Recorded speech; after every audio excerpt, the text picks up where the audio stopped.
Hi, I'm Brayden hemmeter, and this is my audience.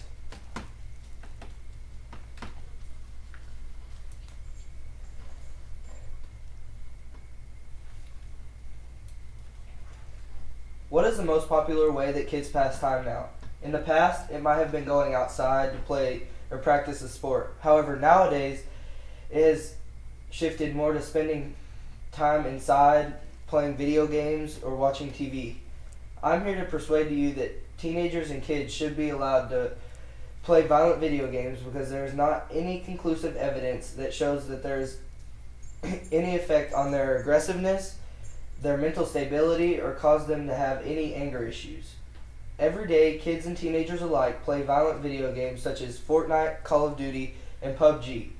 And there are many people that believe that violence in video games can be linked to real-world violence. However, I do not believe that video games have a connection to an increase in violent behavior, such as school shootings and other violent attacks. This is strongly backed by evidence which shows that only a few mass shootings in the United States history have any connection to video games.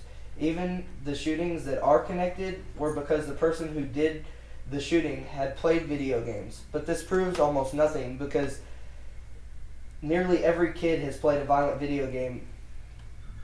According to Jeffrey Van Camp from Digital Trends, 91% of kids and teens ages 2 to 17 play video games. Actually, studies have shown that real-life violence has been shown to decrease as video games can act as a conduit to channel one's anger. Other than being a conduit to channel anger, there are other beneficial effects of video games. I play video games, and I do not believe that playing them has caused an increase in the amount of violence. I believe that they are just the easiest thing to blame. So why do I believe that these violent video games do not lead to real-world violence? There are several reasons why I believe that these video games do not cause an increase in real-life violence. The first reason is because video games keep kids occupied and out of harm's way. In a CNN article entitled "Do Video Games Lead to Violence?" written by Susan Scuddy, she cites Christopher Ferguson, an associate professor and co-chairman of the Department of Psychology at Stetson University, who supports this view. In fact, he goes so far to suggest that violent video games may help reduce societal violence rather than increase it. Christopher Ferguson says, basically by keeping young males busy with the things they like, and this would include everything from playing sports to collecting stamps to playing a first-person shooter video games, you keep them off the streets and out of trouble. The second reason why I do not think that video games cause an increase in violent behavior is because almost every kid or teen has played some sort of violent video game at some point in their life. This presents significantly damaging evidence to the theory of attempting to determine if a mass shooter or other violent person played video games like Call of Duty, because these types of games are played by millions of people without them becoming violent. Like I stated earlier, about 91% of kids and teens play video games, according to Jeffrey Van Camp from Digital Trends. Out of the 91% of teens that play video games, only a small number of these people ever become violent and pose a threat to society. And those that do mostly have a mental illness beforehand. Susan Scuddy cited Christopher Ferguson in her article when he said that newer studies with better methods have typically failed to find much evidence of a connection between brutal games and even minor aggressive acts, let alone violence.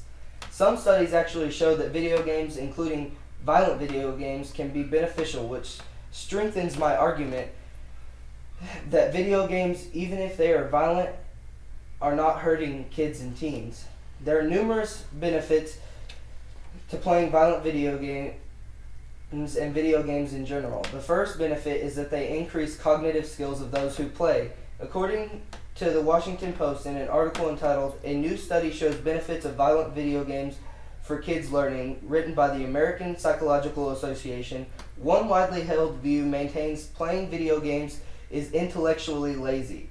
Such play actually may strengthen a range of cognitive skills such as spatial navigation, reasoning, memory, and perception. The second benefit is that playing video games actually enhances social skills. This may seem incorrect, but it is explained in an article in the New York Post entitled "Why Violent Video Games Are Good for Kids," written by Michael Kaplan, when he says, "If you fear that buying video games for your juvenile relative will turn him into a solitary delinquent, John Valdez, a researcher at Texas Tech University, allays those worries." In 2015, according to Vice, he found that war games enhance social skills. Valdez has concluded that team play games such as Halo and Time Splitters led participants to treat each other, whether teammates or opponents, with surprisingly high degrees of decency.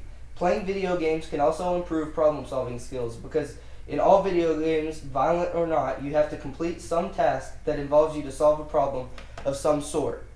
Doing this over and over again will eventually improve your problem-solving skills, which will help kids in subjects like math, science, and English.